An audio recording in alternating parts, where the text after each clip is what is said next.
Hello everyone and welcome to another Furniture Painters Unite member spotlight, and today we have a real treat for you. He is a world famous artist who has now went into the world of refinishing furniture, so that's very exciting for us. And I'm going to introduce you now to Patrick Brady, and his business is Refurbishing PJB. Hi Patrick. Hello, how are you? Thank you for agreeing to do this and for letting us all in your home. It's my pleasure. My home is everybody's home. I'm quite nervous because you would be the first superstar artist I've ever had the pleasure of interviewing. Well, I'm flattered. I just create art. Yeah, but you're living our dream. You've had an extensive career from you left university, and you have made art your career that pays. You're definitely not the poor artist doing street paintings. You have made it a fantastic lifestyle, and you've made a living out of it, which is amazing. That's some feat in this day and age. Really, it is. Well, it was just determination and just following your passion. Basically, what it was for me. I was just a young 18-year-old who was doing what any other 18-year-old would have been doing at the time, skateboarding down a hill, fracturing their skull, winding up in the hospital in a coma, and then having to learn how to read, write, walk, and talk all over again. And I was in bed in the hospital, and I said to myself, what am I going to do now? I'm not going to join the military. I thought I was going to go to Annapolis Naval Academy, and I lost everything. I didn't, like I said, learn how to read, write, walk, and talk. And I said, I'm going to become an artist. All they do is draw. Yeah. Little did I know they do a lot more. And yeah, that was very naive, but what a fantastic step to take. So you had that was a life-changing accident, really, that put you on this path. Like that was debilitating. So the 18-year-old had no desire to be an artist until that happened. Exactly. As a child, I drew, I created, I did whatever creative things I could do, from playing music to silk screening and other things, but I never thought of myself as an artist until that incident. And I followed in my brother's footsteps and went to the same art school he did. While I was there, I met some amazing people. I went to Minneapolis College of Art and Design, and classmates of mine later became famous musicians, or some of the custodians were famous, surprisingly enough, or not at the time, but later became. And one of my classmates, one of the custodians who I did a recording with, was the drummer from Soul Asylum. And oh wow! In my senior project, I asked a couple of drummers if they would work with me, and Grant Young, the drummer from Soul Asylum, said he would. And so brilliant. That was one thing. And then I played in a few bands, and just had a great time. And here I am today. So when you left art college, then you would have been still very young, and you moved to New York. Is that right? Yep, I went to grad school in New York, the School of Visual Arts, and that was quite an experience, because that was back in the late 80s, early 90s, when New York had quite a character, about itself. I was there for the riots in Tompkins Square Park, up in a tree while the police were attacking everybody. Right. Documenting it at the time. And then I lived in what's called Alphabet City, which was one of the scariest areas in New York. And behind me was the studios of Eric Fischel, Larry Rivers, because that neighborhood was going to become the next, or what Soho is today. Oh yeah. But it didn't, unfortunately. So tell me, we had a conversation a while back, and you were telling me when you lived there about some of your neighbors. One in particular was Iggy Pop. Yeah, I love. Yep, he lived about a block away at the Christadora, where also Madonna had a place, and a few other celebrities. There used to be I think a I don't remember. They had a swimming pool in the basement, and when it was abandoned, and then they turned it into a condo. Wow. Very unusual for that neighborhood because, like I said, that neighborhood was famous for its homeless and the Hells Angels, the nightlife, and just it's a very bohemian neighborhood. In fact, a few blocks away from also where I lived was Allen Ginsberg, the poet, and Yeah. I had the pleasure of working with him at one point in time. Like I said, I've had a pretty extraordinary career. One of the first exhibitions I had back in '89 was with Salvador Dali and Matt Franzen, who was a Wow. classmate of mine. And then things got more interesting after that. More, yeah. Well, that in itself, to have an exhibition with your work hanging with Salvador Dali, to me, that's fantastic. You also have a qualification, or you are a qualified interior designer as well. Yes, I went to Parsons School of Design after I graduated from my master's, actually a few years after I graduated from my master's, and became an interior designer. And one of the things that kind of led me to like repurposing furniture and just found objects was dumpster diving in New York City. After Christmas, it was like a kid in a candy store. All the wealthy people would dump their stuff on the street. I would pick up like an Armani suit to electronics, televisions and furniture and other things. And everybody, at my age, needed those things and just would pick them up and repurpose them. And then everyone would, just try to make something out of nothing. Yeah. So it sounds like where you lived, there was inspiration all around you, from the bohemian side of it and the homeless side of it. So, you were getting like real doses of real life every day. It was quite inspirational. There was such an amazing art community there. In fact, who was it? Keith Haring lived on 7th Street in Alphabet City. And I wish I had moved into his place after he had, unfortunately passed away, because he had painted the floor in his bathroom. And the woman who moved in there just took the floor up and preserved it. Oh, wow. Yeah, but she preserved it. Well, that's good that she preserved it. I thought you were going to say she got rid of it. No, she didn't get, she just, hopefully she framed it. I don't remember. But it was like I said, a very unique neighborhood. And like I said, we had artists from Larry Rivers, Eric Fischel, Allen Ginsberg, who lived there, many others. Well, there were so many abandoned buildings, where squatters were living. And then there was like the art community that had a performance space called the Gas Station, where bands like Thrust, it was an all-women's band that performed naked on the stage. And then after I had a show with, who was it, Robert Mapplethorpe and Keith Haring, there was an after party at Webster Hall for me, and they were the band performing for me. Right. Naked? They weren't naked at that one. But that's cool. That's cool. I mean, it's great that you had a band performing for you to start with. That's so cool. You also, I think the artists then, correct me if I'm wrong, but I think they're known now when history talks about that time, about Thompson Square Park and about the artists. I think they're referred to as superstar artists of the 80s. Would that be correct? I know they're just your friends. Well, on all honesty, I have not paid much attention. Because, I only found out, that I had some recognition when I decided to go online to make sure there weren't any like funny photos of me. So I typed in my full name, Patrick Jennings Brady, and all of a sudden I found myself on Wikipedia. And I was like, wow. I said, cool. I always thought of myself as like the other guy in the room. Yes, I've shown with a lot of great artists, only because, at the time I really didn't know them. I knew the name, but I didn't really know them.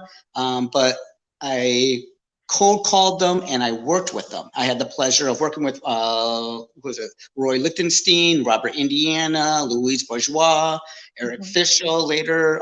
Did I work with Larry Rivers? I'm trying to remember. I think I was on the show with him at some point. But I also was a member of the National Arts Club where my art movement had begun. It's called artwork on cigar boxes. Yeah, so just on that point, your cig art, so your artwork on cigar boxes, that's really repurposing and upcycling. It didn't have that name, but that explained to everyone who's watching this what was all involved in the cig art. I think it was also referred to in Wikipedia as Trump art. Yeah, trompe l'oeil or tramp art. Because tramp art was artwork that was created by the homeless, the people who rode the trains and so on and so forth back in the 1800s. And they used cigar boxes to create furniture and works of art. It's kind of like outsider art. And I, at that time, I was using cigar boxes to create portfolio cases for my artwork, where I would make like little, my own homemade catalogs of my work to bring to like galleries, just set the box down. In fact, around here, I think I have got one box with the handle attached. Right up here, there are a number of boxes of mine. This one, that was from a trip I took to Italy. I did that along with this one there, but this one right here was a portfolio case of mine. Wow. I don't know if you can see that. There's the handle. And it's called Call to Arms, this one. Let me see if there's even a portfolio still inside of it. I don't even know. Cute. I have some matches here. My work was a little political. Nope, it's not in there anymore. Oh, there's the back. Paint it peace. I'm not blind. I'm not blind to the color I paint. I paint the color I see. The color I see sleeps with me. Perfect is the painting complete. Brilliant. But otherwise, here are a few others. And so that is all, because that is all cigar boxes. They would have just been throughout. Only you took them and made them into something beautiful. Yep, I used I did carvings and I installed onto them or into them. And then what I did was I was at the National Arts Club. I was a member of the Roundtable Committee there, where they decided to do an exhibition, and it was suggested with cigar boxes. And that was like the beginning of my art movement called cigar, which was, if you take the word cigar and add a T to it, you get cigart. Yeah. And fabulous. A few others that I created. Oh, wow. Oh, yeah, they're brilliant. But right there is probably my signature painting, right? It's called Flip Side of the Flag. Oops, sorry. Yeah, no, I can see it. Yeah. And then below that is a piece of furniture I had painted. I found that at a thrift shop. I think I bought it for like. Fantastic, gorgeous detail. And tell us about the painting again. So that's one of your pieces that's you're very famous for. Yep. This one was in a show I had with Robert Mapplethorpe and Keith Haring called Flip Side of the Flag, using black and white arms as the stars and as the stripes to represent the United States of America, and female lips as the stars. And I will be using that for a T-shirt design coming up regarding the next election here in the United States. You're also famous for your political paintings. Yes, I do. I had done some with that same show with Mapplethorpe and Keith Haring, a series of homoerotic political satire, where I had politicians like, let's see, J. Edgar Hoover and Jesse Helms. They're all based on classical paintings by Caravaggio, And I had, instead of St. Jerome in meditation, I had St. Jesse in masturbation. Right. The Yeah. senator Jesse Helms was masturbating on a toilet, painted like the U.S. flag, and on the table next to him was a photo of J. Edgar Hoover, who was another horrible politician in the United States, was discovered to have worn dresses. Right. And I had him in a blue dress, like devil with the blue dress on. I was doing a parody of that. There's a photo of him and saying, "To Jesse with love, J. Edgar Hoover." Yeah, and that was a big statements to make then. What was the backdrop? What year was that, or what was going on politically? Oh, I know we're going back to the 90s. That was during the Bush administration. Another horrible individual who, my family is war. That was right before the Afghanistan, before we invaded Afghanistan. Yeah, so you're not scared to use your art to make bold statements, because I think there were very famous pieces of art that were picked up by lots of the media. Yeah. In fact, what was his name? Someone you might know, Quentin Crisp. Do you remember Quentin Crisp? Yes, I do. Yes. Sting actually wrote a song about him, Alien in New York, but he wrote a review of the exhibition, which was actually more of a review of himself at the exhibition. Right. So very that's good. kind of amusing. And then you did a collection, pornographic collection, and that was in Switzerland. Was that a show in Switzerland? Yes, that was. Let's see, Sigmar Polk was in it. H.R. Giger or Geiger, I'm not sure how you pronounce it. The guy who did the movie Alien, the set design for that. And there was work by Mabel Thorpe and many famous artists from all around the world. It was Le Pornographique or something like that in Les Zones, Switzerland. Brilliant. And that was, I think, curated by Lis Burney, who was an amazing gentleman, also went to School of Visual Arts. He was the agent of H.R. Giger. Okay. He did the design for the movie Alien also. And in fact, I was photographed in the chair, the Baron's chair. I think I might have that photograph here somewhere. Let's see if I still do. Oh, nope, it looks like I put it somewhere else. But this one artist was photographing famous artists in the Baron's chair. Right. Yeah. So that was, it's rather flattering to be invited to that, because I still to this day just view myself as the other person in the room. Yeah, well, you're definitely not the other person in the room. Definitely, absolutely not. No way. What I love about your work is you're a fine artist. Yeah, so I love the detail. I love your vision. That you change the piece of, when you look at the piece of furniture, I suppose it could be illusion art. I just love that about you. The chair that you're sitting on, that's a fine, that's beautiful. I love that. And that's a piece that you have hand painted and refurbished. And then the piece beside you that you showed, has it got eyes? Can you show us it a wee bit closer? We get a close up of that one. Yes, I'm trying to figure out how this camera still works on here. This was from the Federal period, which was about the 1850s. There's history behind most of the pieces that I work with. There we go, a little bit better. Yeah, fabulous. I love all the detail and just how different it is, how unique it is. And as you can see, inspired by Gustav Klimt. Yeah, I love a bit of I love a bit of Gustav. And your wall murals as well. I know we're in your house and we're being a wee bit intrusive, but your wall murals are exceptional.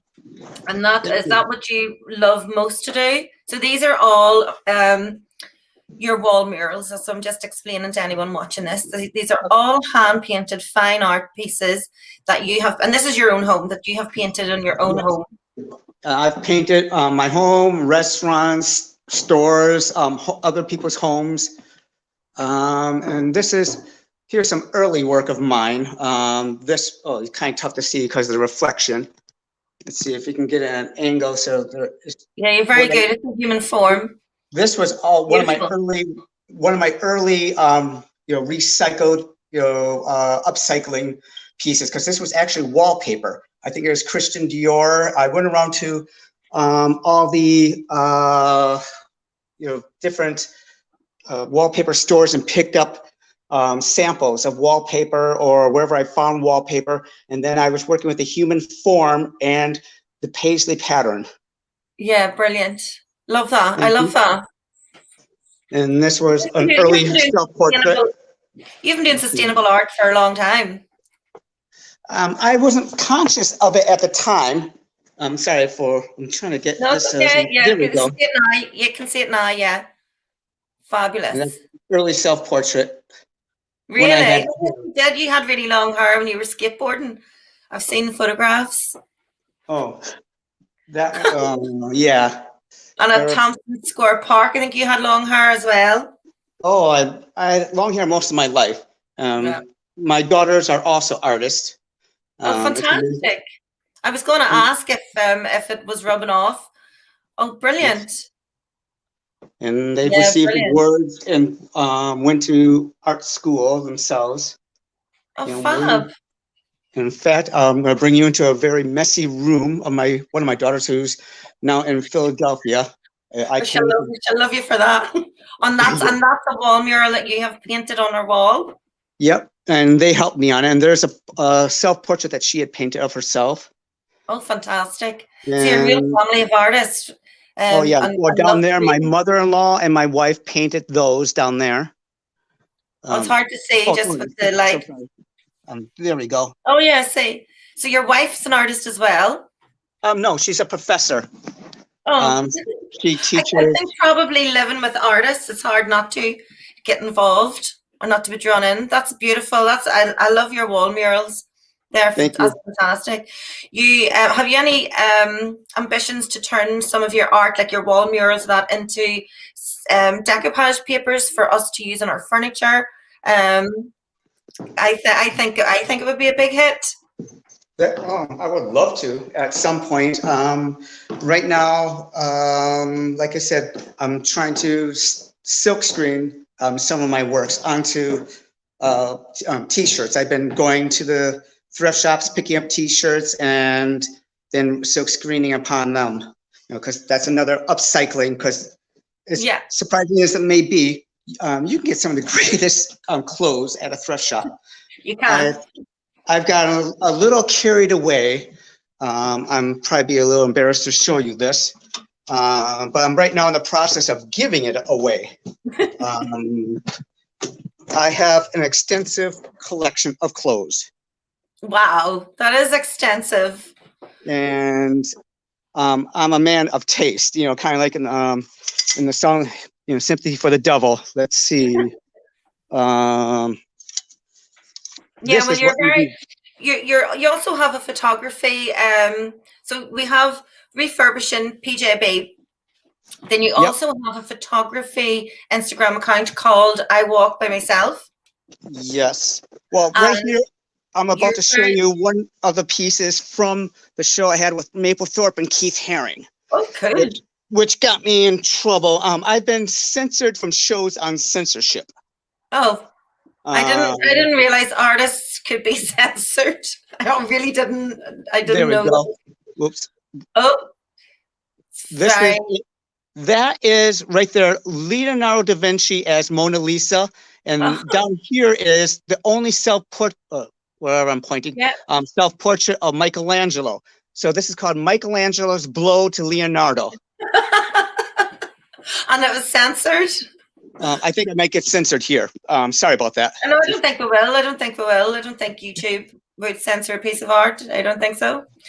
I will hope not. But I was just saying about your photography. Your I Walk by Myself account documents you on a daily basis, and you always look amazing. You have just natural style and suave. There's photographs of you driving in your car with your bowler hat, and I think they're stunning. They're really stunning, and I would even have some of those on my furniture if they were decoupage papers.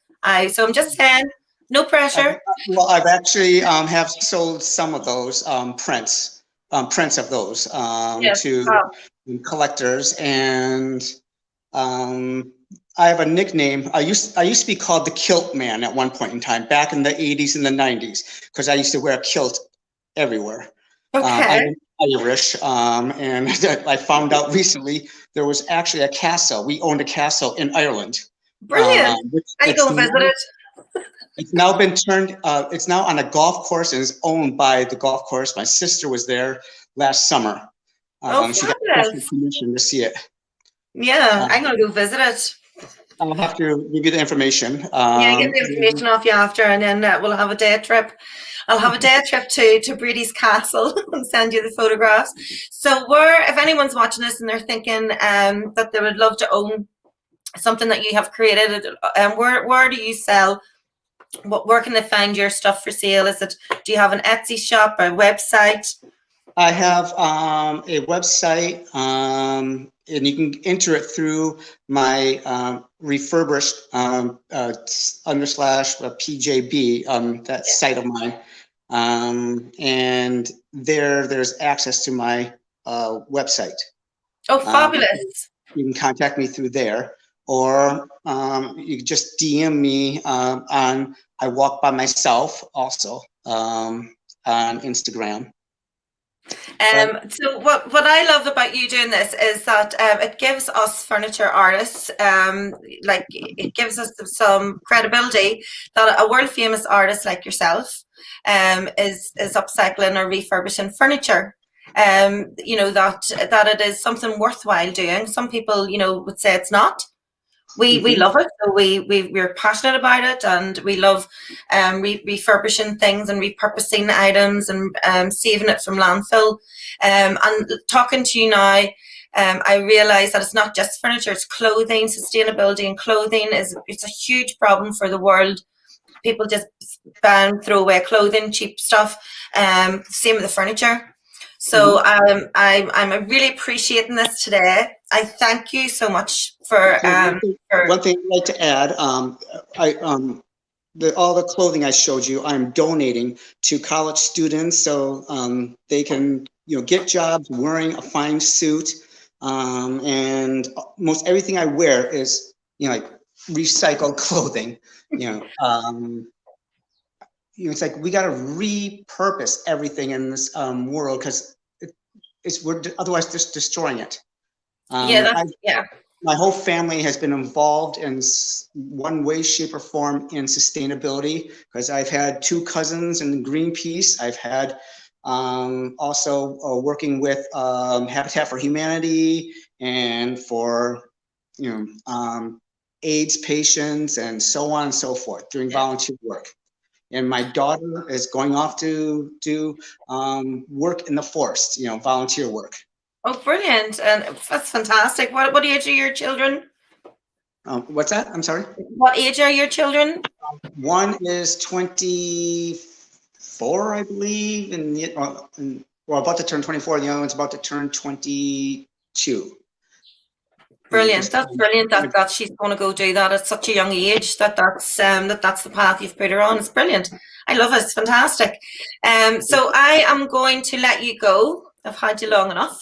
I just want to thank you for doing this, and I'm going to when I post this, I'll put links to all your pages where people can come and look at your stuff and buy your furniture. And we will all be really looking forward to seeing your creations, because I just love them. They're so far out and so cool. I just can't wait to see more. Before you go, I have to say you're quite an inspiration yourself. I love watching your post and your creativity. You're very inspiring. Oh, thank you so much. And it was a pleasure, Patrick. Thank you so much. Goodbye. You have a wonderful day. Bye now. Yeah, you too. Bye-bye.